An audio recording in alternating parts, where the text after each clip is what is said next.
देंगे छुट्टी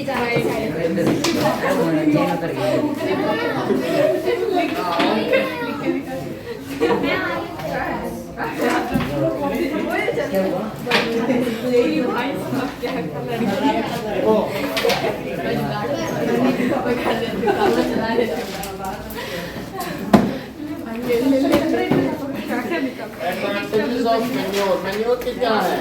So manure enrich soil with nutrients. Enrich कुछ ना कुछ तो nutrients होते ही हैं, चाहे थोड़ा ही हो. Soil with nutrients. Now, Tiani, am I audible? They replenish the general deficiency of nutrients of the soil. Since manure contains less nutrients, they need to be used in large quantities. इनमें less nutrients होते हैं, तो इनको हमें कैसे use करना चाहिए? Large quantities में हमें यूज करना होगा, ठीक है?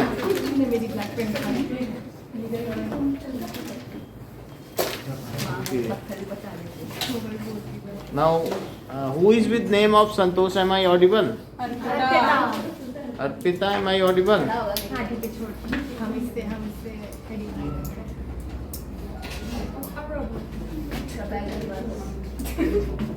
Okay, okay.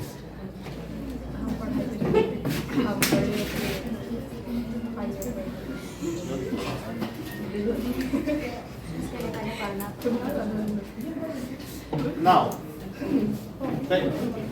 manure enrich the soil with nutrients. So,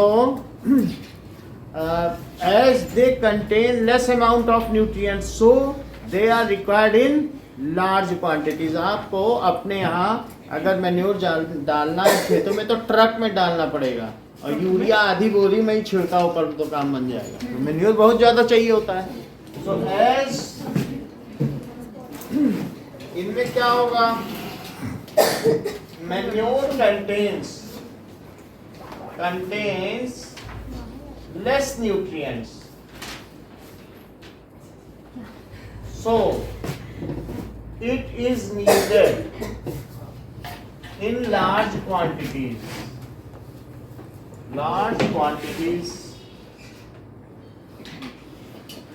तो इसे ज्यादा डालना पड़ेगा. Second, manure add organic matter. Manure से क्या होता है? सर तो एडवांटेज कैसे हुआ कि ज्यादा डालना पड़ेगा? लार्ज नहीं, ये है डिसएडवांटेज. ज्यादा डालना पड़ेगा, लेकिन हम यहाँ डिसएडवांटेज के तौर पर नहीं ले रहे, एक सूचना के आधार पर ले रहे हैं कि ज्यादा डालना पड़ेगा, ऐसे नहीं कि थोड़ा डालो. Manure contain humus. Organic matter होता है ना, जैसे पत्तियां, ये सब ऑर्गेनिक है कि नहीं? मैटर. फ्रूट के जो डिकम्पोज होते हैं वो सब ऑर्गेनिक ही हैं, जो प्लांट से निकल गया, जो सड़ गया, सब ऑर्गेनिक है कि नहीं? तो उसको कहते हैं ह्यूमस. तो अगर हम मैन्योर डालेंगे तो क्या हमारी सॉइल का टेक्सचर, उसकी क्वालिटी बढ़िया हो जाएगी, छूने में लगेगी क्या सॉइल है, होगी कि नहीं? एक होता रेत, मिट्टी होती है, पत्थर से पीस के बनाया, एक होती सॉइल. तो सॉइल अलग होती है कि नहीं, बाग बगीचे की सॉइल. तो इससे क्या होगा बताइए? Which restores soil texture. Eklavya, soil texture restore होने से क्या होगा?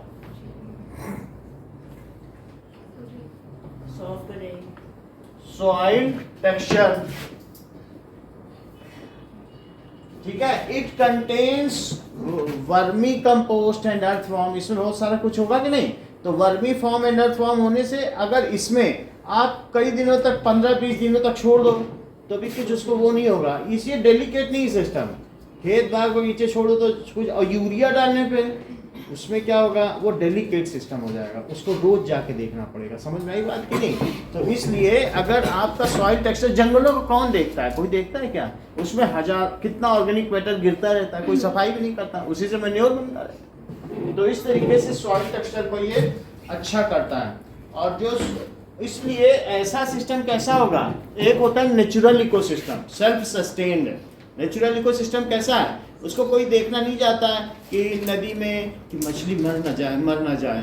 और एक्वेरियम में 2 दिन में या सारी मछलियाँ मर गई. क्योंकि वो तो उसी में ही टॉयलेट करेंगी, उसी में रहेंगी, तो तुमको जो हमारे द्वारा बनाया गया सिस्टम है वो समाप्त भी हो सकता है। हमने फार्म बनाया, फार्म की देखभाल ना करो, खत्म हो जाएगा, लेकिन जंगल खत्म होगा क्या?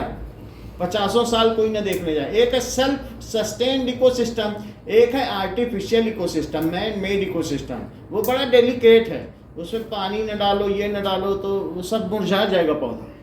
लेकिन जो जंगल है उसमें 6 महीने भी बारिश ना हो तब भी वो मजे में जी रहा है, क्योंकि उसके अंदर मॉइस्चर कितना है। कोई वहाँ से पानी निकाल नहीं रहा ज़मीन के अंदर से, ज़मीन के अंदर से ही नीचे से भाग बन के उड़ रहा है, और वहाँ के नीचे की मिट्टी पूरी ठीक कर रहा है। समझ आई बात कि नहीं? वहाँ पर तो मिट्टी के अंदर भी पानी है ना। तो इस तरीके से इससे क्या होगा बताइए? तो इससे ये होगा which increases water holding capacity। Water, रेत में से तो पानी बह जाए, लेकिन जो ह्यूमस है, ह्यूमस तो गीला बना रहता है ना। which increases water holding capacity of soil। ठीक है। एंड ऑल्सो प्रोवाइड्स, इसमें क्या होता है बताइए? ऑन देयर इस क्या होगा कि pores, so provides air to roots. अगर ह्यूमस होगा तो एक है चिकनी मिट्टी जिससे दिया बनाया जाता है, उसमें तो पानी डाल दो तो ऐसे भर जाता है कि वो सूखती ही नहीं है हफ्तों। चिकनी मिट्टी जानते हो ना? लेकिन इसमें क्या है, बिल्कुल सही टेक्सचर रहेगा, ज़्यादा भी डालो तो वो परकोलेट हो जाएगी, बिल्कुल सही नमी बनी रहेगी, और साथ में हवा भी पहुंचेगी, दबाओ तो दबती भी है। तो इस तरीके से क्या होगा बताइए? And which water holding capacity of soils. और ज़्यादा नहीं लिखेंगे, लेकिन आपकी जानकारी के लिए बता देना है कि रूट्स को हवा भी मिलती है, तो जिसकी वजह से रॉटिंग ऑफ रूट्स को बच जाते हैं। वाटर लॉगिंग की वजह से हमेशा खतरा बना रहता है ना कि रूट में सड़ ना जाए, तो ऐसा इसमें नहीं है। इसमें पानी ज़्यादा भी पड़ जाएगा, वो पाइप लगा के छोड़ देगा माली, तो भी जिससे कोई खतरा नहीं है, वो एक्स्ट्रा पानी चला जाएगा और हवा मिलती रहेगी। ठीक है। तीसरी चीज, organic matter provides food to the soil organism. ठीक है। सो जो ऑर्गेनिक मैटर आपने डाला, organic matter present in manure acts as food for decomposers and earthworm। decomposers bacteria होते हैं, तो decomposers हैं, बैक्टीरिया डिकम्पोज कर देते हैं, and earthworm।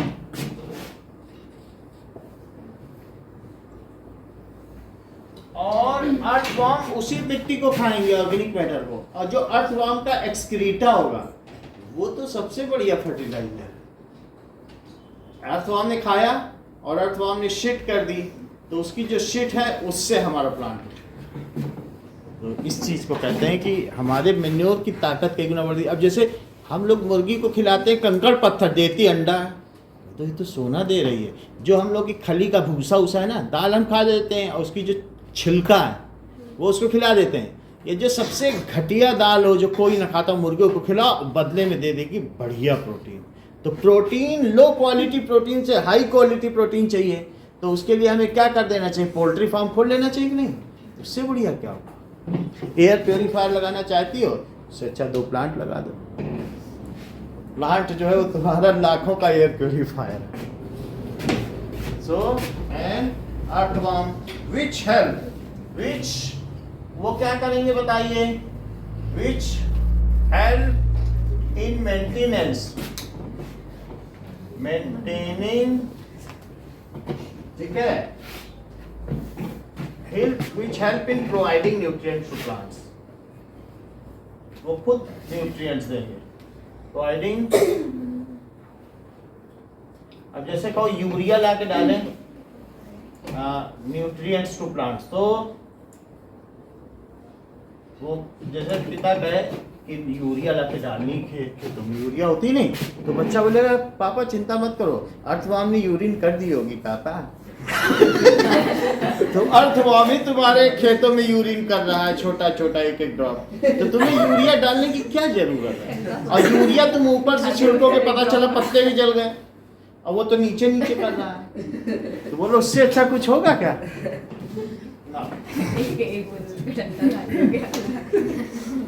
अब ये तो हमारी बात हो गई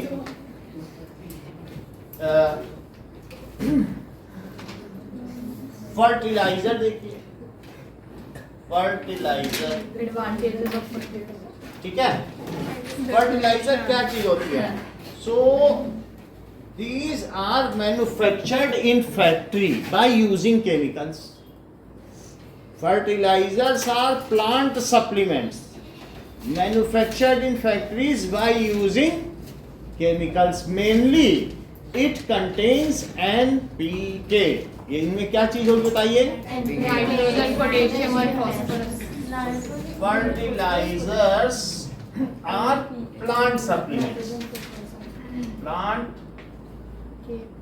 supplements which contains chemical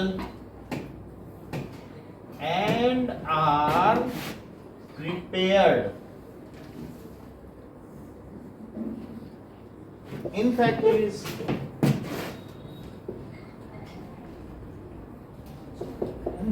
ठीक है, these are used in less quantities. बड़े बड़े खेतों में आधी बोरी ले आओ काफी है, less quantities, ठीक है। They do not contain humus. इनमें क्या ह्यूमस होगा? बिल्कुल सफेद पाउडर होता है। They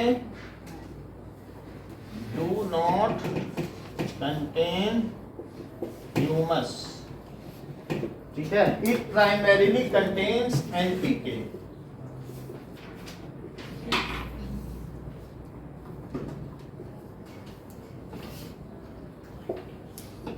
NPK जैसे कि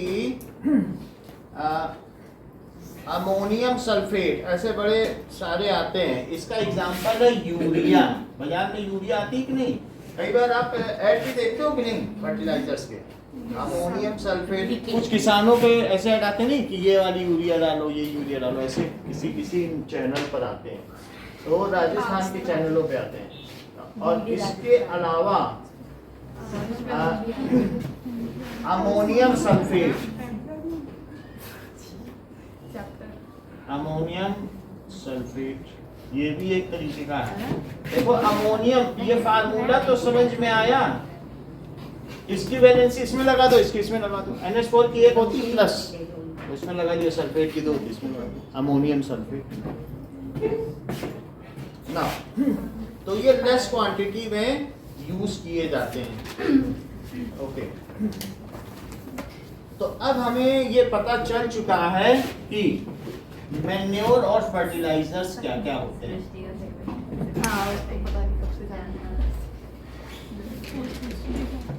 नहीं उसको ये नहीं, उसको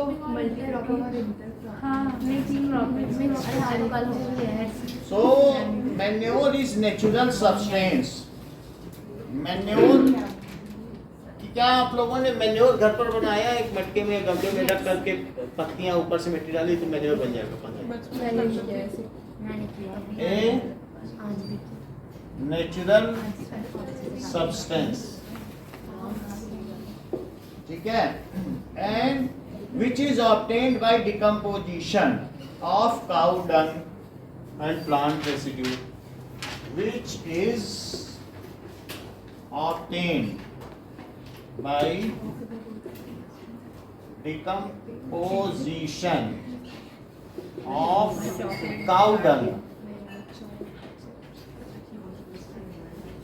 and बात ना करें प्लांट रेसिड्यू। तो प्लांट का बचा हुआ मटेरियल उससे भी बन सकता है। Fertiliser is human made substance, it is inorganic salt, ये इनऑर्गेनिक होता है और ऑर्गेनिक भी हो सकता है। यूरिया ऑर्गेनिक है, जो यूरिया है, यूरिया क्यों ऑर्गेनिक है? क्योंकि यूरिया यूरिया जो है हम लोगों का एक्सक्रीटरी सब्सटेंस है, यूरिन से निकलता है, और ये इनऑर्गेनिक है। जिसमें कहीं कार्बन है, जिसमें कार्बन होगा वो क्या होगा बताइए? ऑर्गेनिक। यूरिया NH2 CONH2, तो क्या इसमें कार्बन है? हाँ। ठीक है, तो इस तरीके से ये ऑर्गेनिक है, कार्बन होने से ऑर्गेनिक है। और अमोनियम सल्फेट कार्बन न होने से अनऑर्गेनिक। इनऑर्गेनिक है। So it is man-made substance which may be organic or inorganic.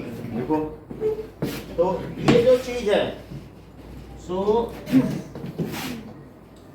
it is man-made plant supplement.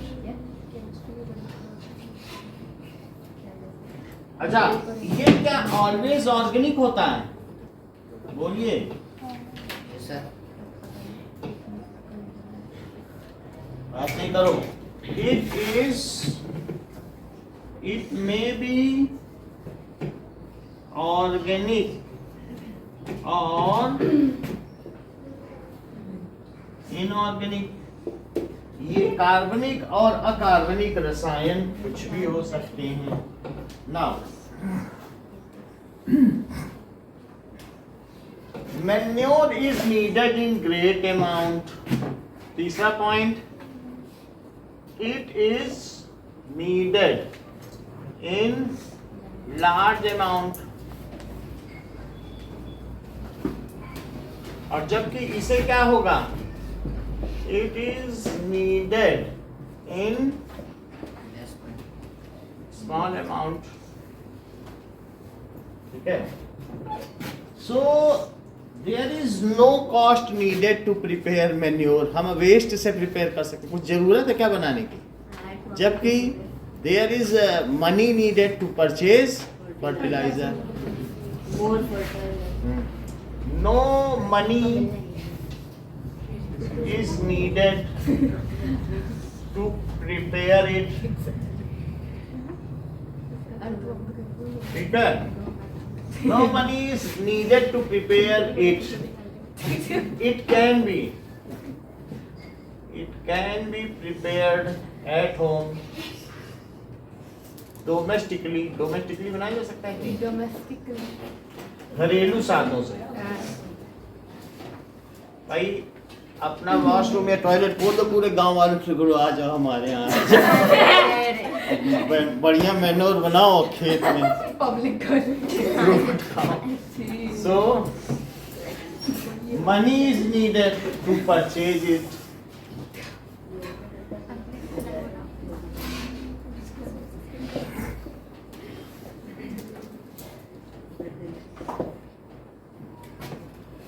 Next is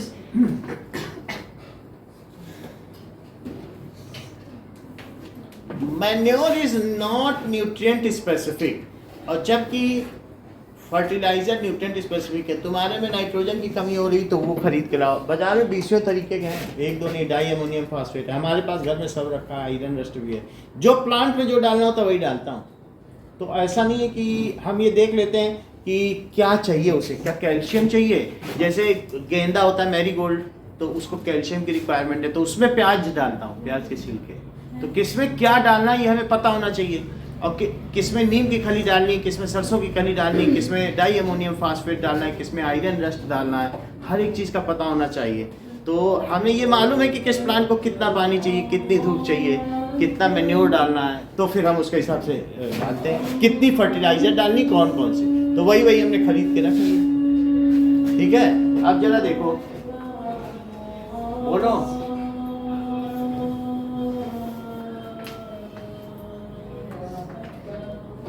अगर आप फर्टिलाइजर डालेंगे तो फर्टिलाइजर डालने से आपकी मिट्टी थोड़े दिन में इनफर्टाइल हो जाएगी। और जबकि मैन्योर डालने से if you use year by year prolong, then the soil quality is maintained and its texture is getting improved. और उसमें तुमने फर्टिलाइजर डाला है तो क्या होगा, सारे अर्थवर्म ही मर जाएंगे, जल जाएंगे।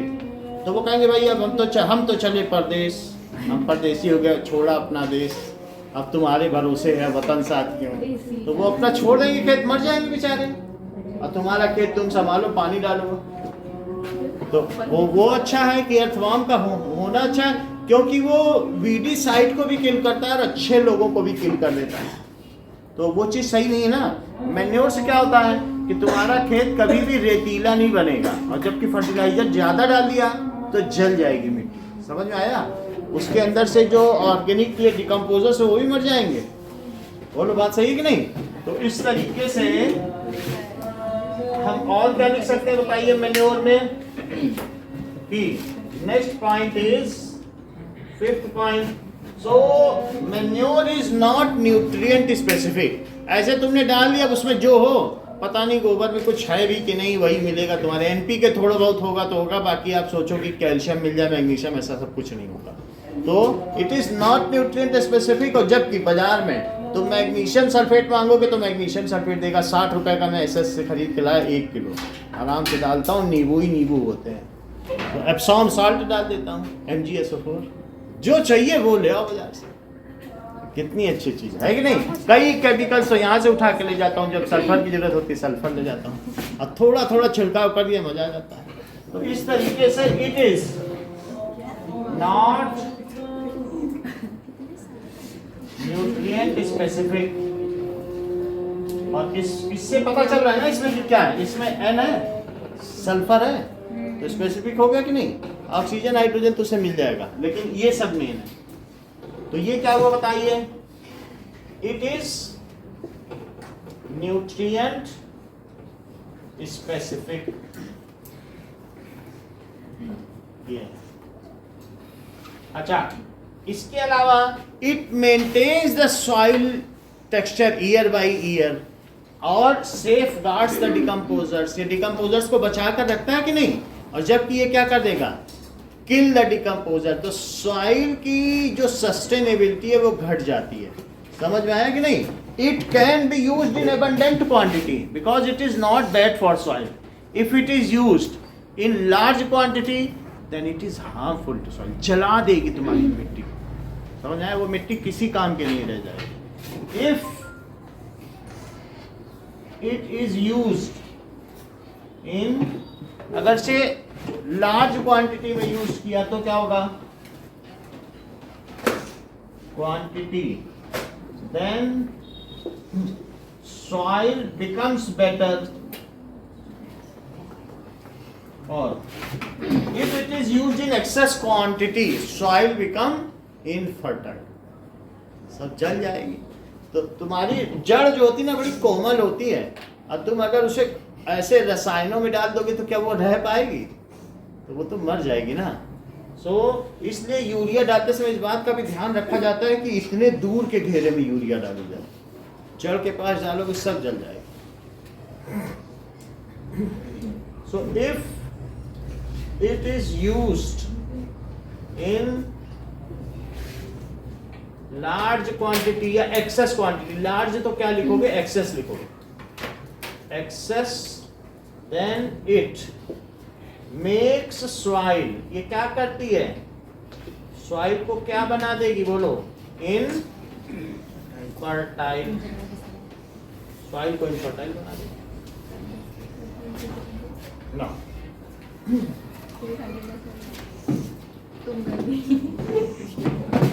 ज्यादा नहीं, हम आपसे बस सिर्फ ये पॉइंट लिखवाऊंगा। 5 6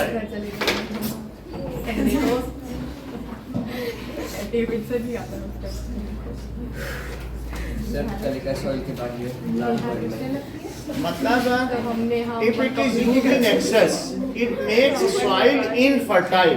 ये जमीन को बंजर बना देती है, इनफर्टाइल।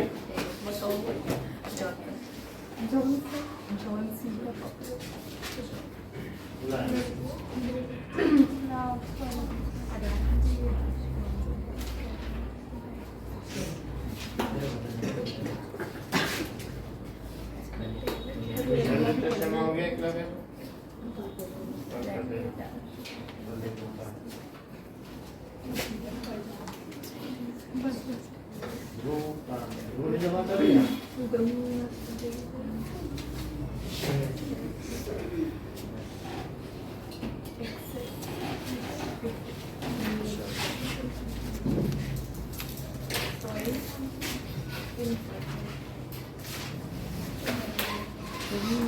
इरिगेशन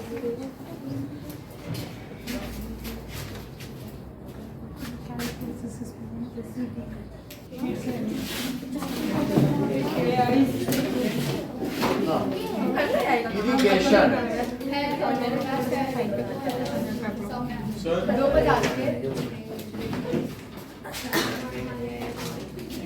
सो हटो यार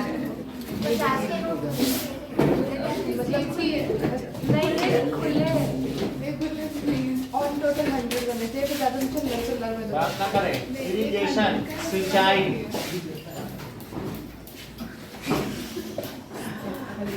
सो नाउ क्रॉप प्लांट्स हाँ वही जो क्रॉप प्लांट्स होते हैं अलग अलग तरीके के प्लांट्स होते हैं। फ्रूट प्लांट्स भी हो सकते हैं, क्रॉप प्लांट्स भी हो सकते हैं और कुछ फॉडर प्लांट्स भी हो सकते हैं। प्लांट्स कितनी तरीके के हैं? वो मैंने उसी से लिया है प्लांट्स बोलो। क्रॉप प्लांट्स हो सकते हैं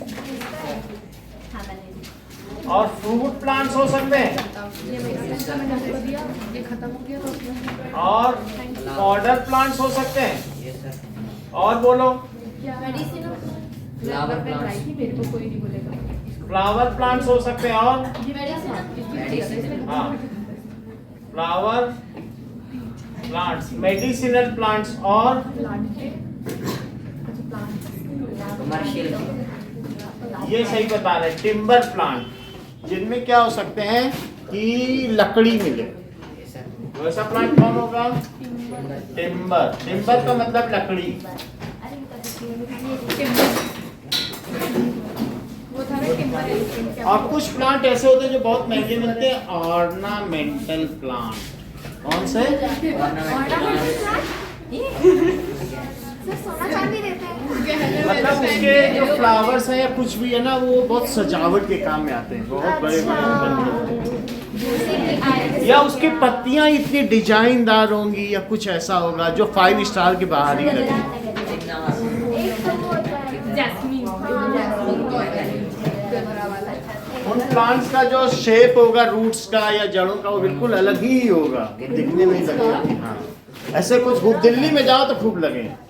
दिल्ली में आप देखेंगे सबसे ज्यादा अच्छा तो मॉन्साई ना। अब हम इरिगेशन देखें कि प्लांट्स गेट जो क्रॉप प्लांट्स है वो कहाँ से पानी पाते हैं? Plants get water from soil root. वैसे तो से पाते हैं लेकिन सॉइल उसका बेस है तो हमें पानी किसको देना पड़ेगा? From So, soil soil obtains water from rain. Soil किससे पाती है? So, ठीक है।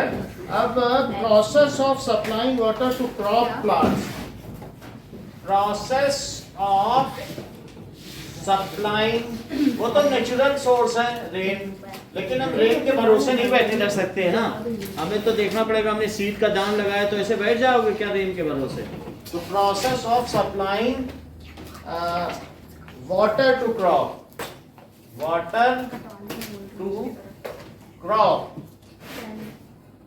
by means of canal, नहर के द्वारा। कैनाल जैसे इंदिरा कैनाल होती है कि नहीं, पंजाब में तो पूरा कैनाल का वो बिछा हुआ है। वेल्स कुओं के द्वारा। रिजर्वायर्स, रिजर्वायर कोई है? नदियां, नदी, नहर हाँ। और ट्यूबवेल, ट्यूबवेल क्या होता है? जमीन में एक खुदाई कर ली और पाइप डाल दिया और बस उसमें अंदर सबमर्सिबल भी लगा दिया, पानी धर धर धर धर बह रहा। नहीं होता? मैंने देखा सामने अगर तुम उसके खड़े हो जाओ तो बहा देगा, इतना फोर्स है उसमें। और कभी ट्यूबवेल ऑफ करो उस पे हाथ रख दो तो जब पानी नीचे जाता है तो हाथ का मांस खींच के ले जाए, इतना फोर्स है। समझ में आया बात की? बहुत फोर्स होता है। तो ट्यूबवेल इज नोन एज, इसे क्या कहेंगे? इरिगेशन।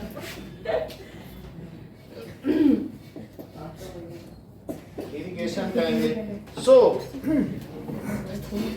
हमें कई तरीके का इरिगेशन अपनी बुक में देखो। सो इरिगेशन जैसे हम ड्रिपिंग से भी इरिगेशन कर सकते हैं, है ना। और देखो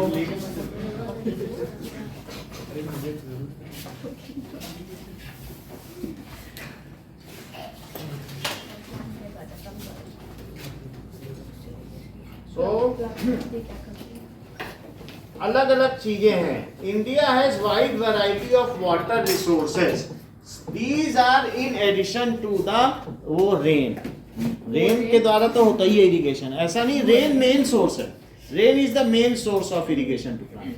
हम ऐसे प्लांट्स ही लगाते हैं कि जब रेन हो तो उसी समय मेन उसको उससे मिले।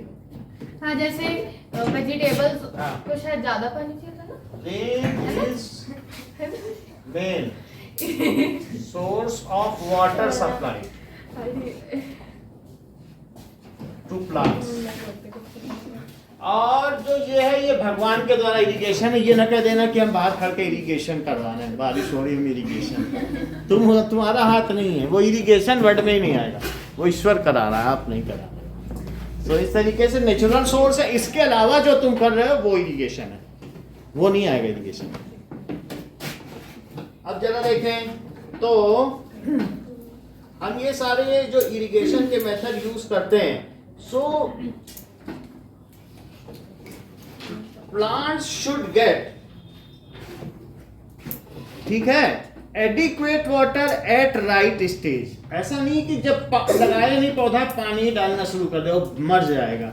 तो अलग अलग स्टेज पे उसको कितना कितना पानी चाहिए, तब तब उसको पानी देना है। और अगर हम वो नहीं करेंगे तो प्लांट मर जाएगा। समझ आई बात कि नहीं? सो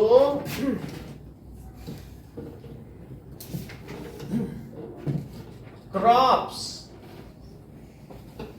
इफ गेट, जो भी उसको वाटर है, gate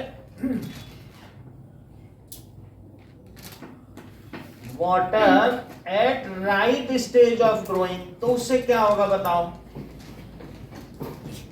of growth can give us more production. अगर उसे राइट स्टेज में पानी दोगे तभी तो वो हमें प्रोडक्शन देगी। Give us more production. So irrigation is important. Irrigation के लिए ये तो हमने सोर्स बताए, क्या हमने आपको टेक्निक बताई? टेक्निक तो नहीं बताई। ये तो नहीं ये ट्यूबवेल लगा दिया प्लांट में, वो तो मर ही जाए प्लांट की। कहाँ ये ट्यूबवेल लगा दे छोटा सा पौधा? सर ट्यूबवेल नहीं जानते, ट्यूबवेल हैं? ट्यूबवेल ट्यूबवेल नहीं जानते। 69 पे अब जरा देखो कि हमें उसे एडिक्वेट चाहिए।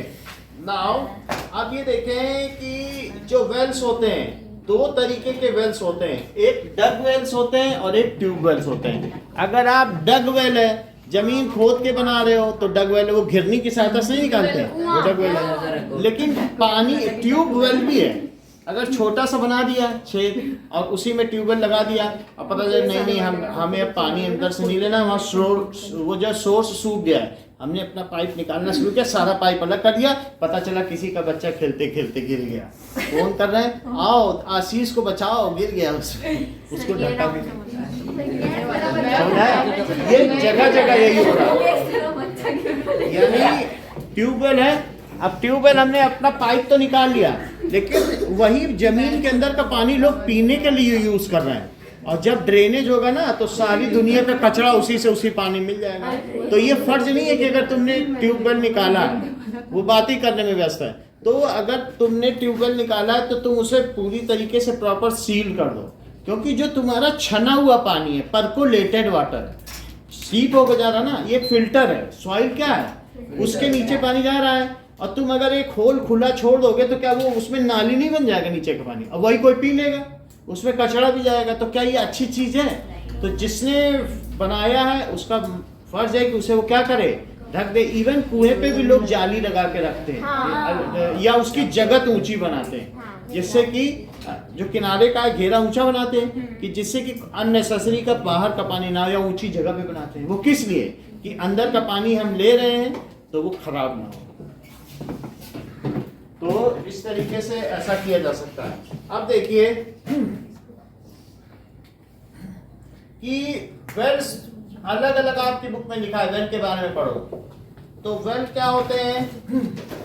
It may be dug well, page number देख लो 207, डग वेल और ट्यूब वेल। तो जो ट्यूब वेल है, tube well costs less and can ये supply water from deeper depth, यानी क्योंकि कुआं तो खोदने में बहुत पैसा लगता है, बहुत अमीर लोग पहले बनाते थे, आजकल मुमकिन नहीं है लोग कुआं खुदवा सकें और उसकी दीवार बनवाई सब। तो ट्यूबवेल वो आके ड्रिल कर जाए, एक दिन में शाम तक लगा के चला जाएगा, 1 लाख रुपए के लिए चला जाएगा। तुम्हारा पाइप, सबमर्सिबल, डिगबिंग सब उसी में है, कुआं नहीं खुदवाया जा सकता है, वो कई लाख में लग जाएगा। So it may be dug well और ट्यूबवेल। ट्यूबवेल क्या है, सस्ता है क्या?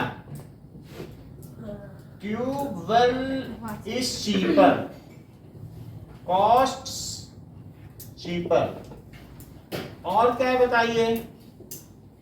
एंड कैन ये supply water from deeper, deep can supply It's cheaper. Water from more depth. तो इसलिए अच्छा है, ठीक है। उसमें सबमर्सिबल पंप लगा देते हैं, ऊपर पंप भी नहीं, पानी में डूबा हुआ है। अब देखें दूसरा, कैनाल। कैनाल का मतलब है जैसे कोई रिवर है, तो ये रिवर फ्लो कर रही है और रिवर फ्लो करते समय हमने इससे क्या किया, एक कैनाल निकाल ली।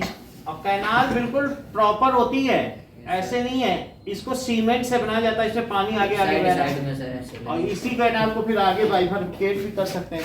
तो दोनों तरफ से, रिवर के दोनों साइड से कैनाल निकालनी, और काफी बड़ी होती है, यानी करीब करीब इतनी बड़ी है, पानी बहता जा रहा है। यहाँ भी इंदिरा कैनाल आई है जब से जोधपुर में हरियाली आ गई, वरना जो 1980 के JW सार्जेंट यहाँ रहते थे, बताते थे सिर्फ 1 या 2 पेड़ थे। अब 1988 के 1980 के 80 के जो JW है ना, जूनियर वारंट अफसर या सार्जेंट एयरफोर्स के, बताते 1 या 2 पेड़ ही। Oh my God. और पूरा ये फेंसिंग में भी तार लगे हुए, वाल भी नहीं बने, रहता ही नहीं था। लेकिन धीरे धीरे हरियाली आई तो लोग रहने लगे। नीम लगा दिए गए 90%, उसने बारिश को बुला दिया। बारिश पहले देखी नहीं जाती थी, नीम लगाने से बारिश आ गई। Oh, नीम को हाँ। बारिश।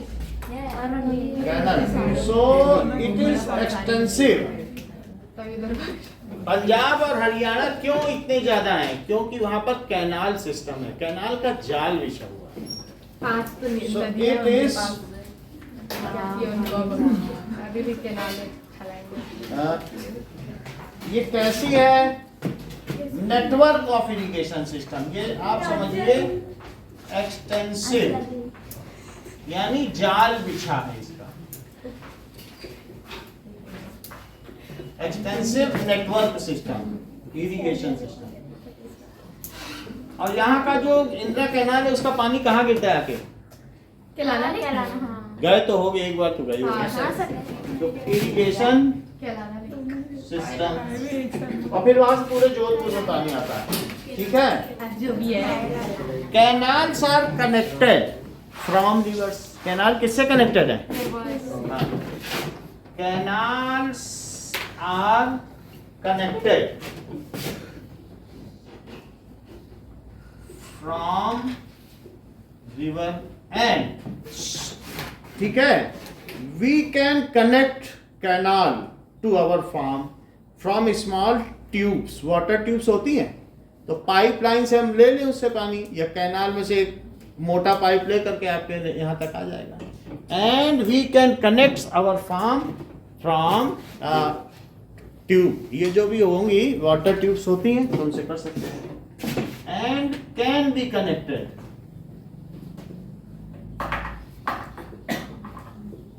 टू आवर फील्ड्स, इसलिए ये सफल है। तो बाई डिस्ट्रीब्यूटरीज, उससे बहुत बहुत छोटे छोटे पाइप निकलेंगे और वो हमारे खेतों तक आ जाए। लद्दाख जो गया है, लद्दाख में हर एक घर की चार दीवारी के अंदर से पानी जा रहा है और बिल्कुल साफ पानी। लद्दाख के लोग क्या है कि कहेंगे क्या खाना है आपको, गोभी उखाड़ी, मिर्चा उखाड़ा काट पीट के बनाया और वहीं पानी जा रहा है, इसी में से पी लो। क्या पैसा देना, जो देना हो साफ दे दो, आप ही के भरोसे तो है। तो हम लोग ख्वाहिश में थे ना, तो संडे जाते थे आओ भगत, तो वो लोग इतनी अच्छी आओ भगत, और ऊपर का कमरा है, ऊपर का कमरा वो बढ़िया सजा हुआ, इतना सुंदर कमरा, एक कमरा मेहमानों के लिए जो आ जा रहा है, और जो मर्जी वो उगाए रखें, खाओ पियो। नदी जा रही हर घर से, इतनी बड़ी, तेजी खूब बह रही। नुब्रा लेक है, नुब्रा नदी है ना, अब वही बहती जा रही है, साफ पानी बिल्कुल।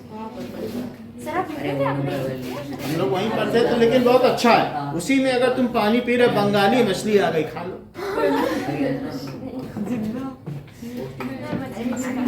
Can be connected to our feet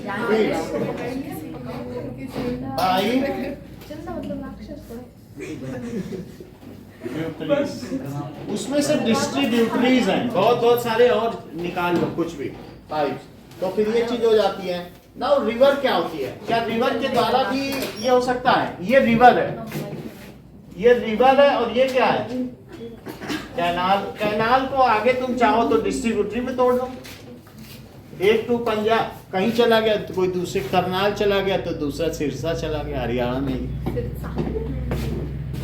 दो जगह। अब देखें रिवर क्या होगा,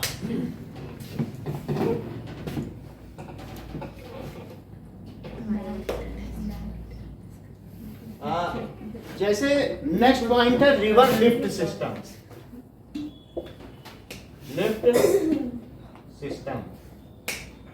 सर ये ध्रुव बारो पेन लगा रहा है सर। पेन गलत है, तुम इस तरीके से, और खाने पीने का भी कुछ देते नहीं उसको, जो तुम्हें जितना इनाम मिलता है खुद खा जाते हो, और पेन भी लगा दिए। In areas where canal flow is insufficient or irregular due to inadequate, तो क्या हुआ कि ये चूहा परेशान कर रहा था शेर को, तो शेर ने कहा जाओ तुम्हें छोड़ दिया जाओ, तो उसने फिर बाद में उसकी मदद की, तो ध्रुव अब मदद करेगा।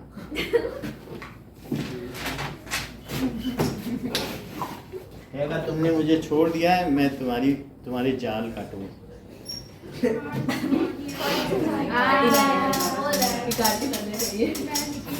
Where canal flow is efficient, तो इसमें क्या चीज होता है कि ये देखो लिफ्ट सिस्टम में रहट है, इसमें बास्केट लगी है, हाँ, और इसमें ये बास्केट है और इसमें लगी है, और ये पानी यहाँ से उठ रहा है, इसमें पानी ऐसे से भरा है, और ये जब पानी है और यहाँ से हमने एक ऐसे कटोरा बना दिया, इसमें जब ये गिरेगा पानी, समझ में आया कि नहीं, तो वो पानी हमारे कहाँ चला जाएगा, खेतों में, और फिर ये ऐसे, तो ये घूमता जा रहा है, और फिर साथ ही साथ में लिफ्ट सिस्टम, तो रिवर लिफ्ट सिस्टम हो गया कि नहीं, ठीक है कि नहीं।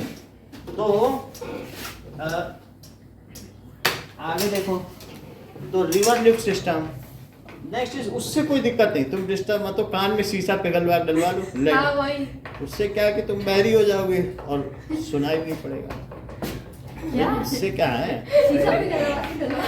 लेड, यही तो करते थे ये जो जिनसे भीख मंगवाते थे, तो आंखों में शीशा डाल देते थे पिघला के, लेड होता है कि नहीं, ये तो ये डाल दिया पिघला के, है भी सर के पास पिघलवा ले, बिल्कुल आराम से चम्मच में डालो पिघल जाएगा, इतना हाथ में लो टप टप टप टप चुएगा, और उसके किसी के आंख में डाल दो, भीख मंगवाओ बच्चों। सबसे अच्छा मेथड है भाई, वो लोकतंत्र में जी रही ना, ऐसा होता है, पिक्चरों में कितना दिखाया पहले। तो रिवर लिफ्ट सिस्टम क्या है कि इन दिस क्या होता है, water is directly drawn from reverse by it, इसको कहते हैं टरबाइन, जो ऐसे करती है, इसको हिंदी में सब लोग तो रहट बोलते हो ना आप लोग, नहीं पता, ठीक है, सुनकर के रहट की आवाजें यूं ऐसे लगे शहनाई बजे, मेरे देश की धरती सोना उगले उगले हीरे मोती, मेरे देश की धरती। तो सुनकर के रहट की आवाजें, यूं ऐसे लगे शहनाई बजे। This is only turbine. कितना डीप नहीं जा रहा है। अब आप समझ गए। So this is turbine. इससे क्या होता है, रेन रिवर लिफ्ट सिस्टम। सो अगर वहां से नदी तुम्हारी नीचे है और तुम ऐसे थोड़ी है कि कैनाल ऊपर ऊपर ले जाओगे, वो चढ़ के चला जाएगा पानी क्या। तुम ऊपर रह रहे हो पहाड़ों और नदी नीचे नीचे जा रही, तो तुम क्या सिंचाई नहीं कर पाओगे। उसको उसका लिफ्टिंग सिस्टम बनाया जाएगा कुछ ना कुछ। और फिर यह ऐसा ही नहीं है कि तुम सोच रहे हो कि ये तो गोल रहट है, लंबा रहट बनवा लो लंबा रहेगा जैसे सरवना में है।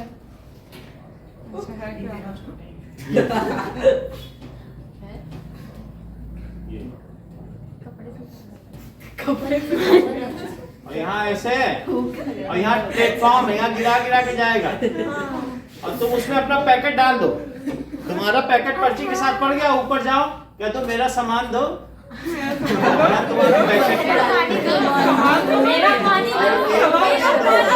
पानी नहीं, वो पूरा लगा रहे तो उसमें सामान डालो, तीसरी मंजिल से ऊपर मंजिल वो जा रहा है तो वो कैशियर के पास लगा है, तुम्हारा डालता जाएगा हर एक बास्केट में, वो ऊपर चढ़ता चला जाएगा। वो उसमें बेल्ट घूम रही है, एक रोटर यहाँ लगा है और एक रोटर यहाँ पर, तो वो घूमता चला जाएगा।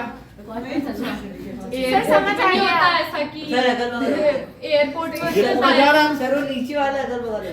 हाँ नीचे वाला अगल बगल हो गया और फिर इस तरीके से ऐसे ऐसे चलता चला, यहाँ डाल देगा सामान और यहाँ जाके ले आप तीसरी मंजिल पे। समझ में आ सर गया? एयरपोर्ट पे जो बेल्ट होती है उसको ऐसे वैसे ही समझ लो, लेकिन उसमें ये चीज है वो ऐसे जाएगी यहाँ रख देगी सामान तुम्हारा। अच्छा तो हर एक है, वहाँ टेबल है, टेबल पे गिराती जाएगी और नीचे से पूरी चल रही है और हर मंजिल पे यहाँ कैशियर बैठा है, वो डालता नहीं जाएगा इसमें और वो घूमती घूमती इधर नहीं चली जाएगी। ऐसे ही अगर तुम्हारा घर यहाँ पर वैली में है और बीच में रिवर बह रही है और तुम्हारे यहाँ खेत है, तो तुम क्या करोगे बोलो? क्या ऐसा रहट नहीं लगा लोगे? और क्या यही रिवर लिफ्ट सिस्टम नहीं है? तो यहाँ पानी तुम्हारा लुढ़केगा, यहाँ से उठाएगा और खेत में लुढ़क जाएगा।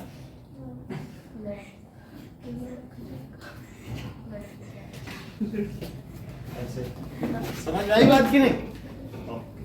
यहाँ so if कहा गया है where canal flow is insufficient, so that is water is directly drawn from river. लिखो water is directly drawn from, जब पहाड़ों में जाओ तो ऐसे ऐसे उनके देसी सिस्टम है कि आप देख सकते देसी हाँ विदेशी वो बीच में कंटेनर लगाए हुए हैं, वो कंटेनर पानी में तैर रहा है, वो आधा ड्रम नहीं होता काट के और वो ऊपर तार है, तो तार खींचते जाओ रिवर के दूसरी तरफ पहुंच जाओगे कंटेनर में बैठ के, फिर उधर से खींचो इधर, कोई वहां मैनुअल ऑपरेट करो, इधर से उधर जाओ 10 बार दिन में इधर से उधर आओ। तो मजा आता सर ये वो रिमोट खुद ही कर रहे होता है, हैं, सर। पानी चल रही है उसमें उनकी वो घूम रही है चक्की और उससे दो पत्थर एक दूसरे पे हैं घूम रहे हैं, गेहूं डाला चक्की से आटा लेके आ गए, कोई देख ही नहीं रहा वहां कि तुम और 1 रुपया किसी को नहीं देना, सब जगह सब लगा हुआ है, वो पूरा दिन चक्की चल रही है, गेहूं डाला आटा लेके आ गए। तो सही होगा। सब कुछ वहाँ इतना ऑटोमेटिक है, देख के लगता है कि कैसा सिस्टम है, किसी को 1 रुपया तुम्हें नहीं देना है, घर से सब्जी ले लो, वहाँ आटा पीस लो, पानी ले लो, सब वो है। Directly drawn from, उनको कौन पैसा देगा? उनकी 1 रुपए की इनकम नहीं है, उनका कोई काम नहीं करता कहीं पर, उनका यहाँ पर मैदानी इलाकों से है ही नहीं, तो वो नोट को देखते हैं तो 4 बार तो देखते हैं नोट कि नेपाल का है कि, क्योंकि तिब्बत से भी आते हैं लोग, सब जगह से आते हैं, तो वो ये सोच कहाँ का नोट है यही पहचाने पहले। सो डायरेक्टली ड्रॉन फ्रॉम रिवर, ठीक है, ऐसा होता है।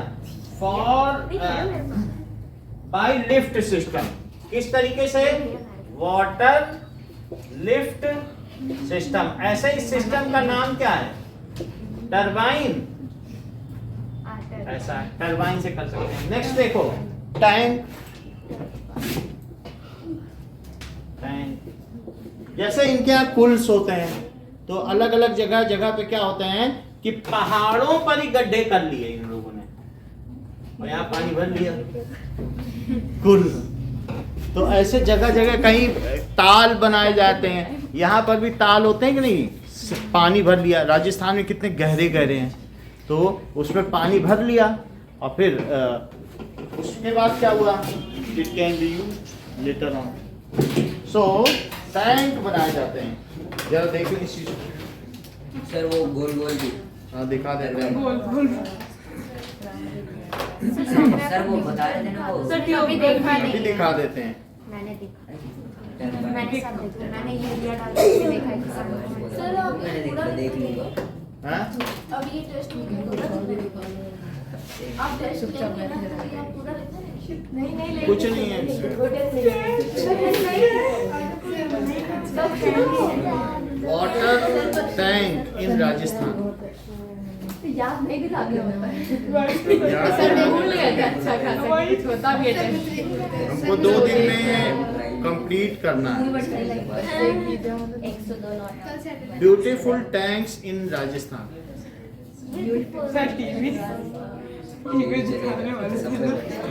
वही उसी में दिखाएंगे। पहले सर को ढूंढने तो दे। So,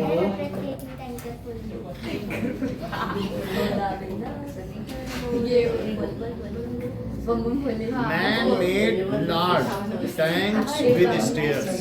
नहीं आया याद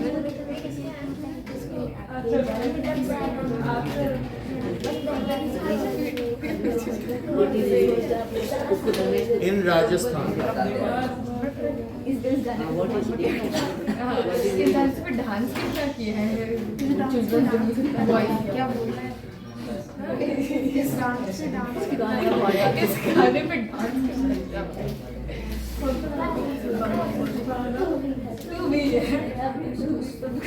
Large water reservoirs in Rajasthan.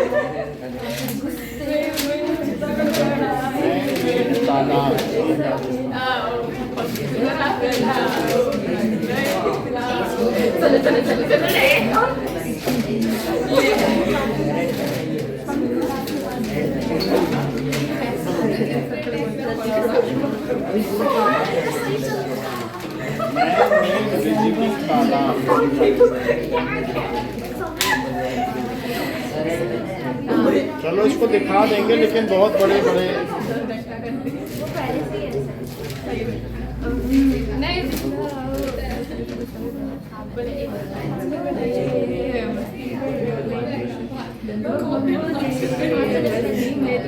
रानी का वाव इन राजस्थान। हाँ मैंने देखा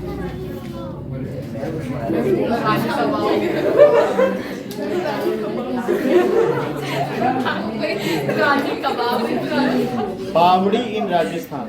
रानी पाउडर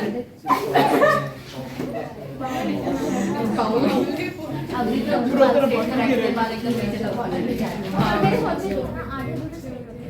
ये देखो, तूने ट्राई ये किया आपको दिखा रहा हूं। मेरी मम्मी नहीं कर रही बहुत पागल मगर कितना स्टेट करने वाला नहीं अगर नहीं होते ना तो भी मेरी मम्मा ने इसे आंटी से लिया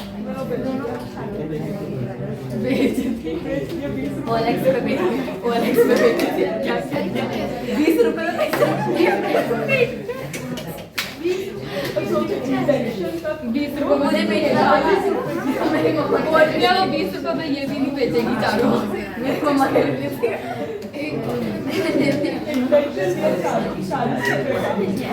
रुपए का ओएलएक्स में ले लिया ओएलएक्स में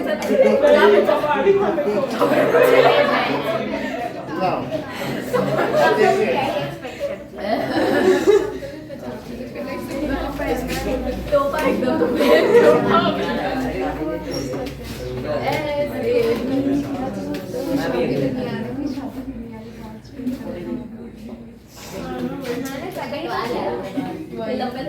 ये देखिए मेरे बंधु जो है इसको अर्पिता ये देवी करने जा रहा हूँ। अर्पिता देवी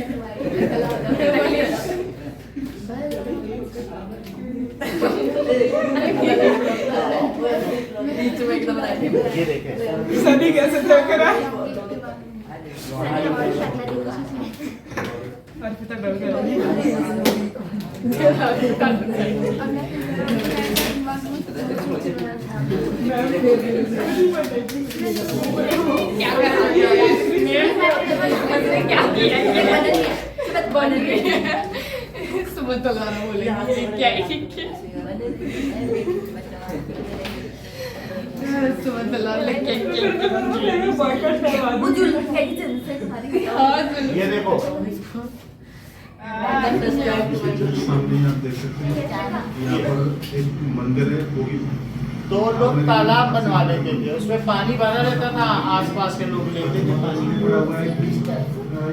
ये सबसे अच्छा सिस्टम पूरे भारत में राजस्थान में है ये देखो अब ये देखो अब बावड़ी में यहाँ से जाया जाएगा देखने से लग सके ऊंचाई पे बनाया गड्ढा भी नहीं होगा बावड़ी में ओके और ऊपर चलते जाओ और ऊपर और ऊपर और ऊपर पहली बार मैं और ऊपर देखो कितने आर्टिस्टिक वे में बनी है आर्किटेक्चर अच्छा है वो डिजाइन तुम देख रहे हो अब बावड़ी में जाया जाएगा बावड़ी का टिकट तो फ्रेंड्स अभी एक थोड़ा चार ये देखो ये बावड़ी 20,000 सीढ़ियां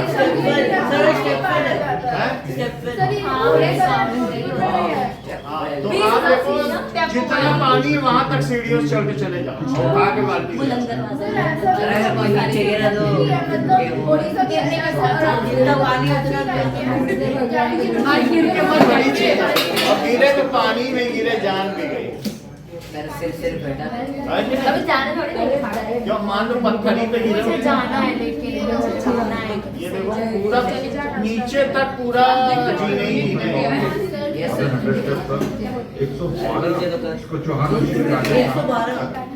बना हुआ है इसलिए यहाँ नीचे पानी के वहां तक जा सकते हैं सर ग्रीन वैसे वैसे पानी का बढ़ेगा आप उसका यूज कोई नहीं कर रहे काई जम गई पहले जब इसमें पानी होता था तो लोग कैसे खाते थे विदाउट हार्नेस वगैरह पहले मेंटेन करते थे क्या करते थे लेकिन पानी अच्छा होता था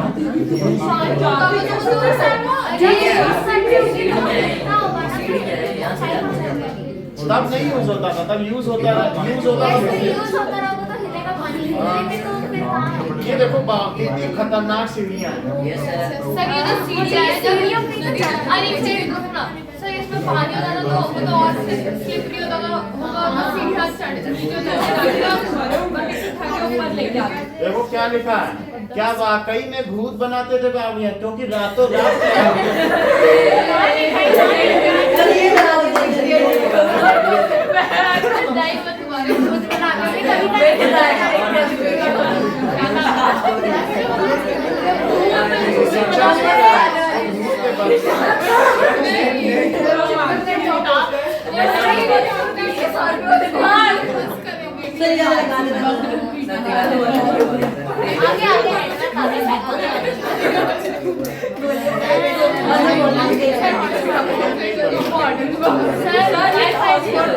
ये भूत ने बनाई है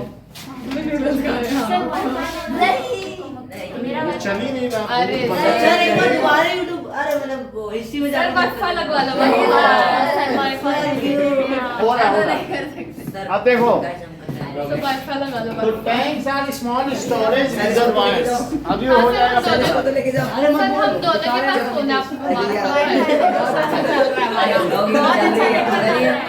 सर मेरा नेट अच्छा चल रहा है उसके लग उसमें भी हो रहा है sir tanks are small storage reservoirs अब जरा देखें तो ना अभी टेस्ट करके सेल्सियस को लेके अच्छा सब्सक्राइब किया था विदेश ये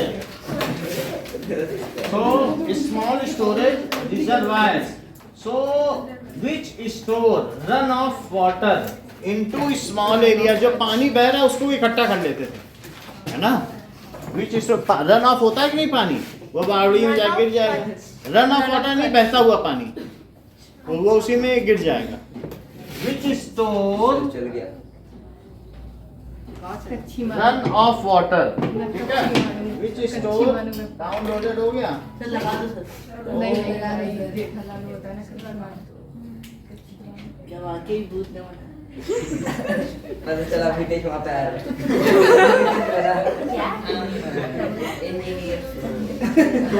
रात में उन्हीं का है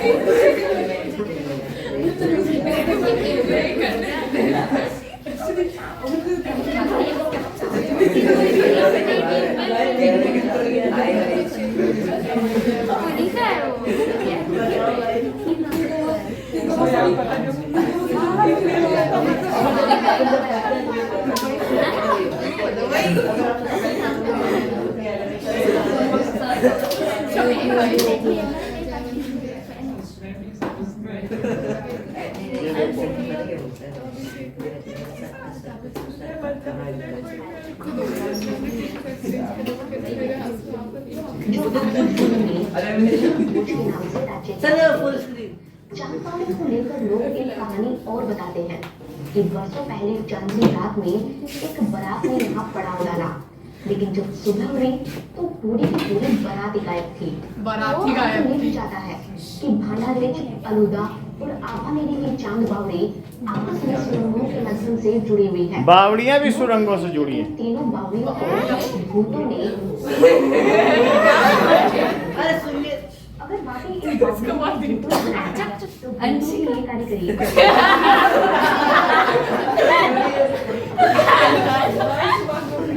आज गाना की थोड़ी उधर जा रही हूँ ठीक है बाय फ्यूचर वाली ऐसे बावड़ी होती थी। क्या बोल नहीं गया होगा tourist black green sir what is this अरे सर वॉल्यूम बढ़ा है। दैट्स नॉट फेयर कई जब That's not fair.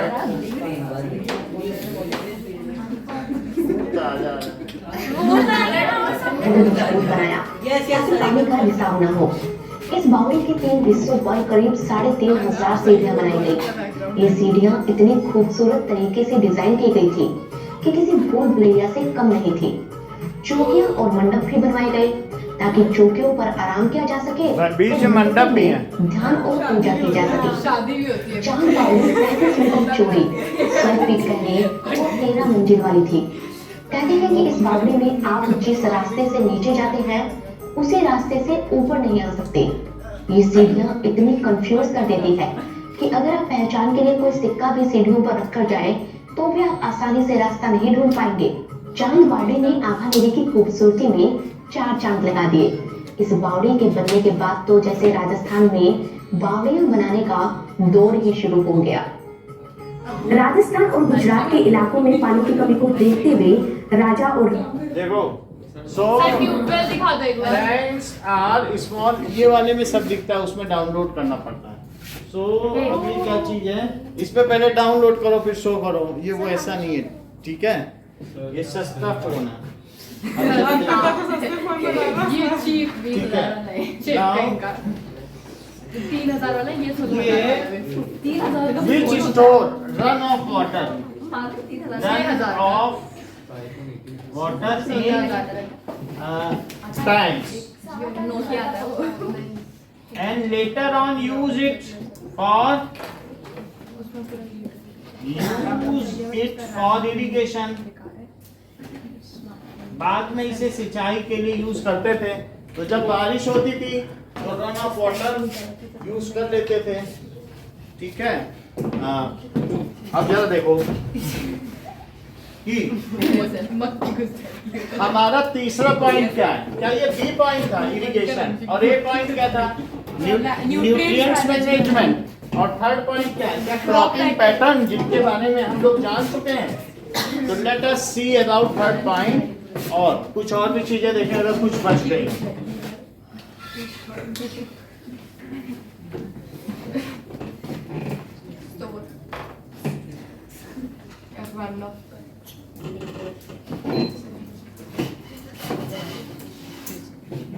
चलो, so our third point is cropping pattern।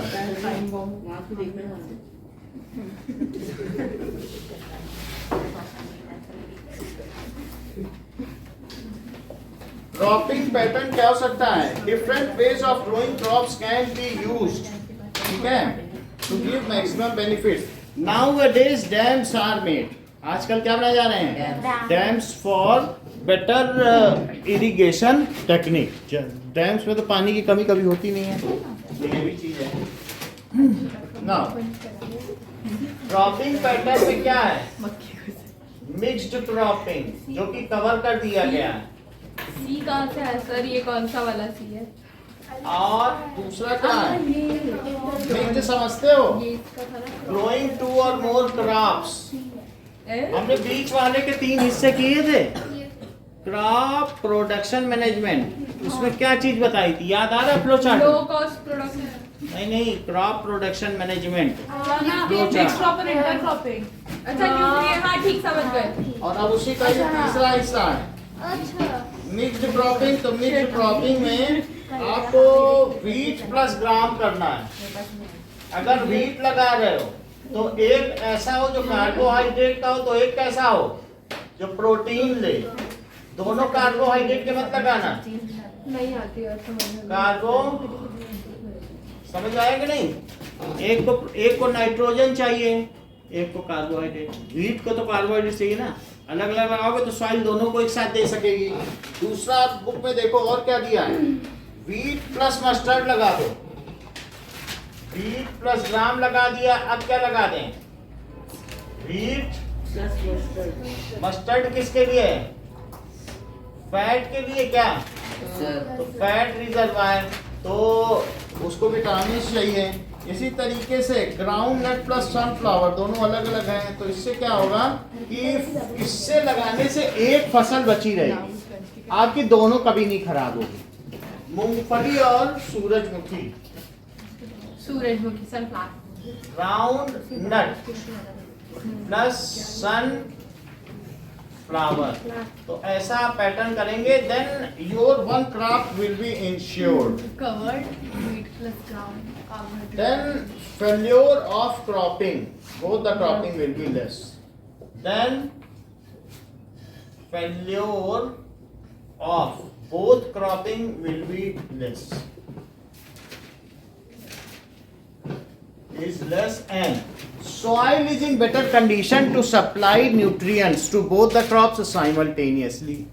ठीक है, मृदा दोनों प्रकार की फसलों को एक साथ ही पोषक तत्व प्रदान कर सकती है। प्रदान कर सकती है। मिट्टी को तो मृदा कहती हो। तो दोनों एक साथ, क्योंकि दोनों को अलग अलग चीजें चाहिए। एक को कार्बोहाइड्रेट, एक को कुछ और चाहिए। और सो एंड दोनों कार्बोहाइड्रेट वाले लगाओगे तो सॉइल के लिए मुश्किल हो जाएगी। उसमें जो है कार्बोहाइड्रेट वाले को देने के लिए जो चीजें वो डिप्लीट हो जाएंगे। तो हम ऐसा नहीं करेंगे। हम क्या करेंगे? Soil can supply nutrients to both plants simultaneously. अब आपके पास जो आपने क्रॉपिंग पैटर्न मिक्स्ड क्रॉपिंग की, मिक्स्ड क्रॉपिंग आप क्रॉप रोटेशन से करना चाहती हैं कि इंटर क्रॉपिंग से? क्रॉप रोटेशन से करोगे तो सॉइल जो सप्लीमेंट है वो रिप्लेनिश होता रहेगा।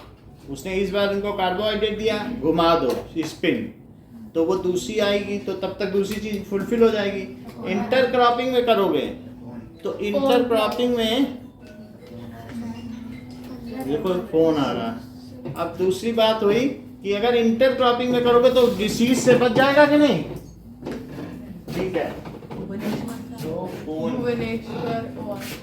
भूमि का ये शान का होगा हाँ सर ईशान का ऐसा दोबारा पढ़ सकते हैं सर उड़ीसा उड़ीसा से ये सर किसे से बोलो बोल रहे सर आपने ऑनलाइन चाहे ज्वाइन नहीं करना चलो उड़ीसा simultaneously और ये soil can supply nutrients to both the crops simultaneously. आगे देखें now intercropping अपनी बुक में देखो गोभी और फूल बंद गोभी ऐसा दिखाया कि नहीं कॉलीफ्लावर अगले पेज पे देखो जरा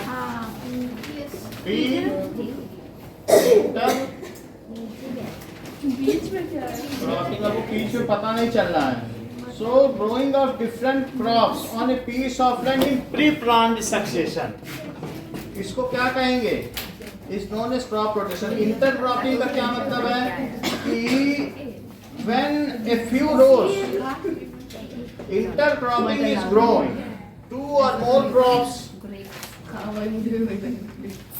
growing two or more crops simultaneously in alternate rows समझ में आया एक किसी और की तो दूसरी किसी और की in alternate rows नया ये मुझे बताइए कि मिक्स क्रॉपिंग से आप क्या समझती हैं बोलो The crops are grown simultaneously. हाँ if two or more crops are grown simultaneously in a field piece of field बस इतना ही है इससे ज्यादा नहीं है if two or more crops are grown simultaneously in field अगर इनको simultaneously एक साथ साथ चला जाए इन फील्ड पे तो उसे क्या कहेंगे in a field और अब आगे उसके आगे और जोड़ देगा इन अल्टरनेटिव रोज और इन ए डेफिनिट पैटर्न और इन डेफिनिट पैटर्न ऐसा करते हैं तो उसको क्या कहेंगे इंटर क्रॉपिंग कह देते हैं जैसे few rows of bajra then followed by few rows of cowpea lobia example few rows का मतलब टू रोज काउपी क्या होता है लोबिया लोबिया रोज of bajra followed by few rows of cowpea मटर ही होती है एक तरीके की लोबिया हरे रंग की आती कि नहीं बाजार में लोबिया चपटी चपटी होती है आती हो गर्ल्स को मालूम होगा आप नहीं जानेंगे और लड़के सब्जियां बनाती हैं नहीं सर बनाई कभी नहीं है खाई है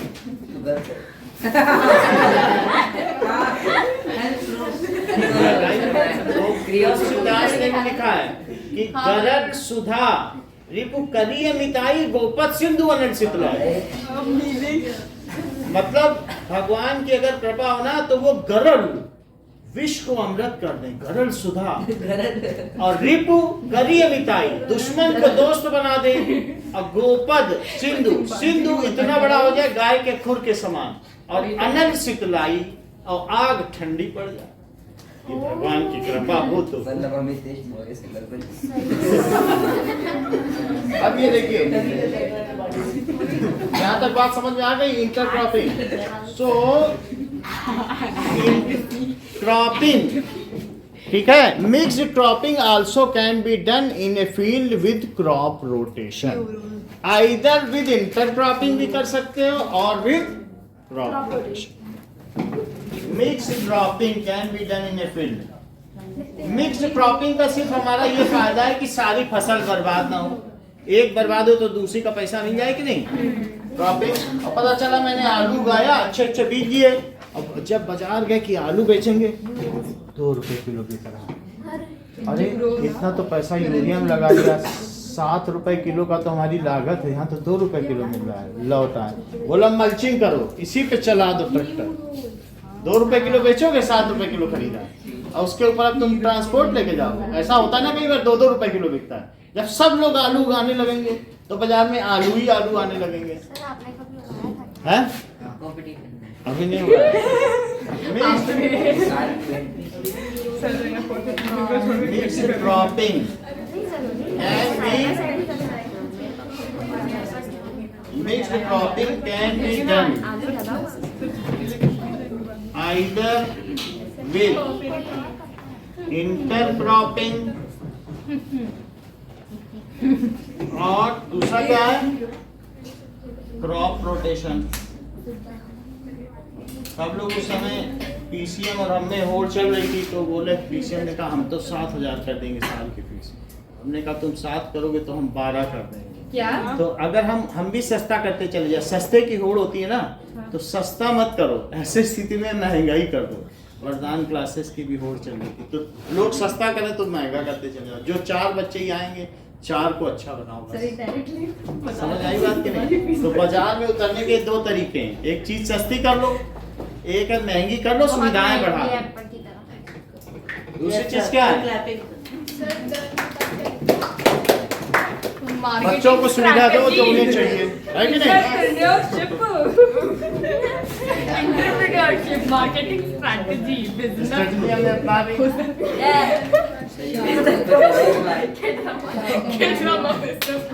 अब ये देखो, हाँ बताओ, आइदर विद इंटरक्रॉपिंग और क्रॉप रोटेशन के द्वारा आप ऐसा कर सकते हैं। सर इंटरक्रॉपिंग को इंटरक्रॉपिंग क्या? इंटर जैसे इंटरमीडिएट स्टेज, एक के बाद दूसरा बीच में आ गया, तो इंटरमीडिएट का मतलब 2 गोभी के बीच कुछ और आ गया, तो इसी वजह से इंटरक्रॉपिंग नहीं हुई। नहीं, 2 गोभी के बीच लौकी आ गई। तीसरी चीज देखो, crop variety improvement, crop production management. तो तीसरा क्या रहा है, प्रोटेक्शन मैनेजमेंट। तो तीसरा आया है mixed crop. Crop protection management. Sir mix cropping और इंटर क्रॉपिंग तो क्रॉपिंग पैटर्न के 2 वो है ना, हाँ, तो मिक्स क्रॉपिंग को इंटर क्रॉपिंग और क्रॉप रोटेशन के तरह से कैसे कर सकते हैं? इसलिए कि आपने मिक्स क्रॉपिंग की, सिर्फ इतना ही है कि जैसे कोई रेक्टेंगल है, वो फिर आगे स्क्वायर भी हो सकता है, रॉम्बस भी हो सकता है। सर आप पहले इंटर क्रॉपिंग और मिक्स क्रॉपिंग के बीच के डिफरेंसेस लिखवा दो। इंटर क्रॉपिंग और मिक्स क्रॉपिंग का डिफरेंस लिखो। तो देखो, मिक्स क्रॉपिंग क्या? एंड इंटर पागल है लोग। क्रॉपिंग, इसको अलग अलग समझो तो आप डिस्क्रिमिनेट कर पाओगे। Your cognitive skills will get developed. वही नहीं समझ आ रहा है क्या अलग। हाँ, तो जो आपका संज्ञान है, कॉग्निशन डेवलप होगा। कॉग्निशन क्या होता है सर? मतलब जो नवोदय होते हैं, जैसे हम लोग हैं नवोदय, जो सीखने वाले होते हैं, तो उनका कॉग्निशन डेवलप करने के लिए डिफरेंसेस की जरूरत पड़ती है। पहले डिफिनीशन समझाओ, फिर डिफरेंसेस समझाओ, हाँ। तो तब वो चीज़ों को प्रॉपरली समझ पाते हैं। अगर आप बिना डिफरेंस पढ़ाए छोड़ देते हो तो बच्चे अधूरा ज्ञान के साथ जाते हैं। एग्जैक्टली, तो मैं किस नहीं चाहता कि ये कोई है, अधूरा ज्ञान के साथ ये जाए। पढ़ो तो पता चलेगा कि अगर डिफरेंस नहीं लिखा रहे हो तो आप बच्चों को पूरा ज्ञान नहीं दे सकते। वो कंपैरिजन में सीखते हैं। तो वो छोटा बच्चा बकरे को, जैसे बकरा है ना, उसको भी कुत्ता ही समझता रहा। फिर उसकी माँ ने बकरा और कुत्ता ला के खड़ा किया, बोला देखो ये कुत्ता है, ये बकरा है। उसके बाद से वो भूला नहीं। देख जा देख जब तक डिफरेंस नहीं समझाओगे साथ में लाके। क्या किया तूने मेरे बैग के साथ? मैंने कुछ नहीं किया। क्या ये? अरे राम, इसके अंदर एक पेपर सीमित नहीं देखो, बचा। इसके अंदर के पेपर सुनिए, बात ना करो। सर इसने मेरे बैग में पानी गिरा दिया, पूरा बैग गिरा कर दिया। जब सौम्या की मम्मी ने समझाया कि ये बकरा है, ये कुत्ता है, फिर उसके बाद वो अगले रमजान से बकरा काट के खाना।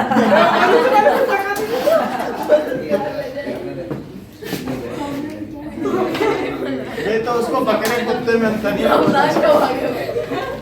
हे भगवान, सर मैं प्योर वेज हाँ प्योर वेज बकरा खाती थी sorry। क्या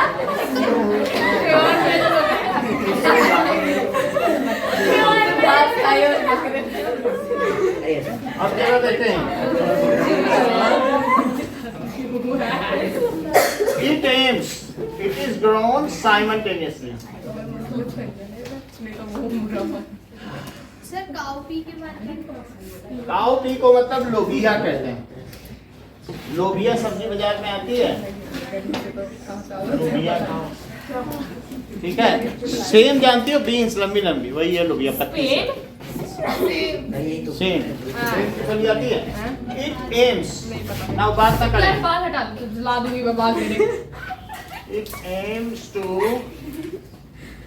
minimize chance of मारे जाते नहीं है बाल में Chance लाइटर हाथ में लगता है of ये बहुत कम होता है कि आता कुछ ना हो और ग्रुप के सरदार हो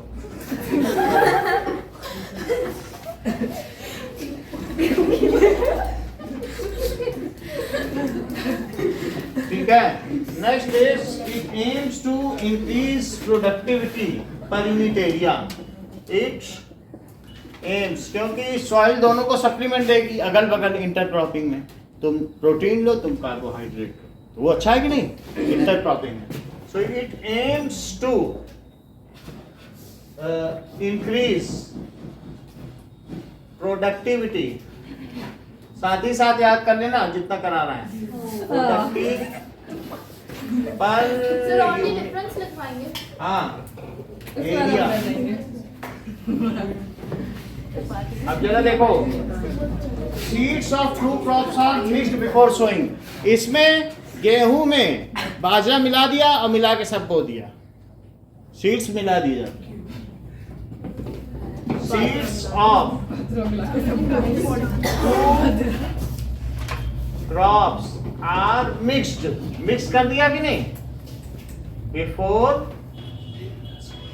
सोइंग सबको मिला दिया आधा गेहूं आधा चावल बो दो और इसमें seeds are not mixed seeds are not mixed then it involves no set pattern इसमें कोई डेफिनिट पैटर्न नहीं है it has no definite pattern of showing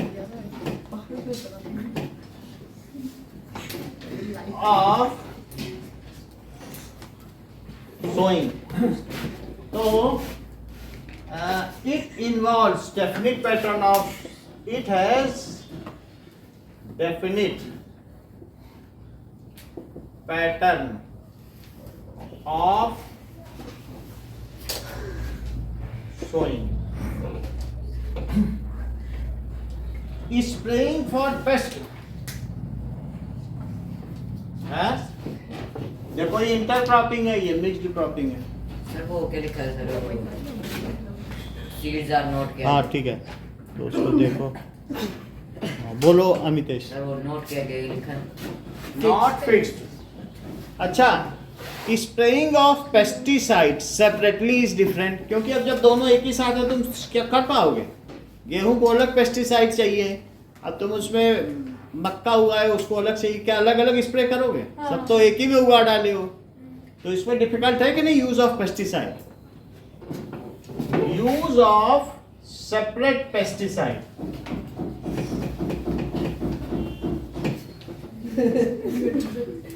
pesticide is difficult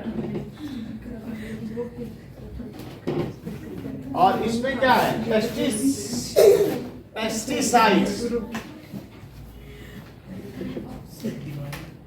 can be जो पेस्ट होते हैं जो कीड़े मकोड़े होते हैं जो खा जाते हैं उनको मारने वाला जो दवा होता है उसे क्या कहते हैं कीटनाशक इसको क्या कहते हैं कीटनाशक ये मुझे पता था और पेस्ट किसको कहते हैं कीट को तो पेस्ट और साइड यानी नाशक so pesticides can be used separately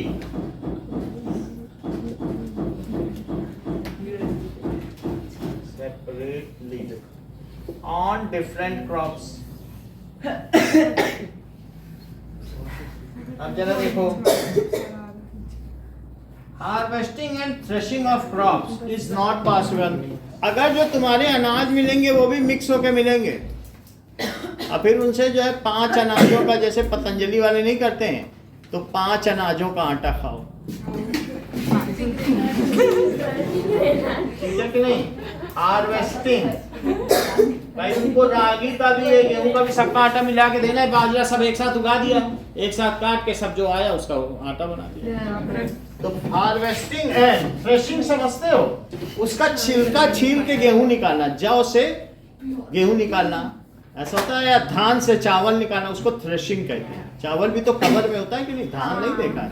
तो harvesting and threshing of all crops are done simultaneously.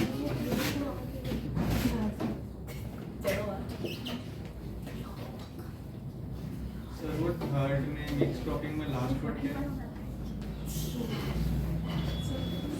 Third में हाँ सर। सर मतलब वीट प्लस ग्राम में है। डेफिनिट पैटर्न ऑफ सोइंग है और no definite pattern of sowing, हाँ सर। ठीक है। अब इसमें देखो, सर वो वीट प्लस बोलो, both crops can be, उसको हार्वेस्ट किया जाता है, अलग अलग काटा जा सकता है क्या, पूछिए। Can be harvested and threshed separately, बोलिए। सर वो वीट प्लस ग्राम का समझ में नहीं आया। कहाँ है वीट? अगर मान लो जमीन में तुमने वीट भी लगा दिया और ग्राम भी लगा दिया, तो इसमें तुम्हें वीट मिलेगा और एक में चना मिलेगा। मतलब एक ही लाइन। अब इस सॉइल ने इसको कार्बोहाइड्रेट दे दिया, कार्बोहाइड्रेट, और इसको क्या दे दिया, प्रोटीन। सॉइल अलग अलग दे रही कि नहीं? सर वो एक ही लाइन है ना, मतलब लेन में ऐसे ही पकड़ के 20 ग्राम मिला के सब छिड़क, मिक्स क्रॉपिंग है ना। इंटरक्रॉपिंग में जो सेकंड पॉइंट है, फील्ड्स आर नॉट मिक्स्ड, तो लिखो ना, not mixed. Sir not fixed पढ़ रही हो उसको, सो फिक्स्ड है, जो लिखा है वही पढ़ोगी क्या? तो बस सही है। मैंने लिखा मिक्स था, लेकिन मैंने चलो देखो, हाँ मैंने भी फिक्स नहीं लिखा। मैंने मिक्स मार्केटिंग, ठीक है सर। देखो, marketing of mixed produce is only possible. बाजार में भी बेचा जाएगा तो मिक्स में बेचा जाएगा, कह के गेहूं चावल अलग करोगे, और इसमें ये क्या, selling of separate products is possible, है ना। Selling of separate products is possible कि नहीं?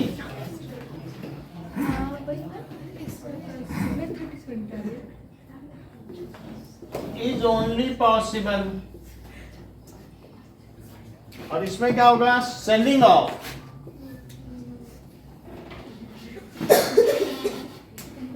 सेपरेट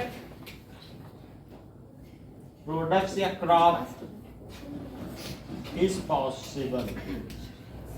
क्रॉप तो मैं लिखो क्योंकि ग्रेन लिख सकते हो, क्रॉप से ग्रेन निकलेगा कि नहीं, तो ये चीज पॉसिबल है। अब आप इसे 5 सर रुको, लिखा क्या लिखा लो। नोट कर ठीक है। अरे क्या अरे मेरे को क्या? पॉइंट ही नहीं समझ में आया।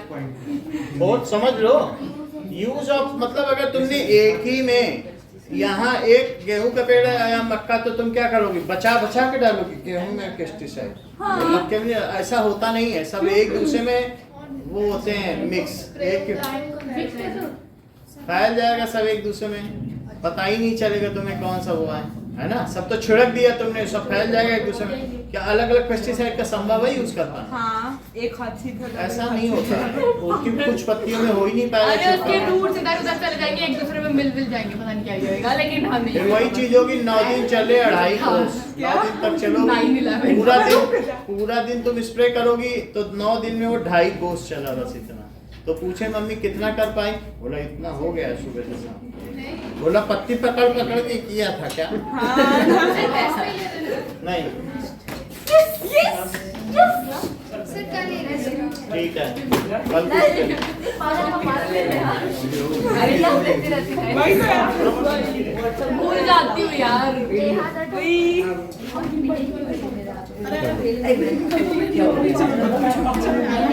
खाना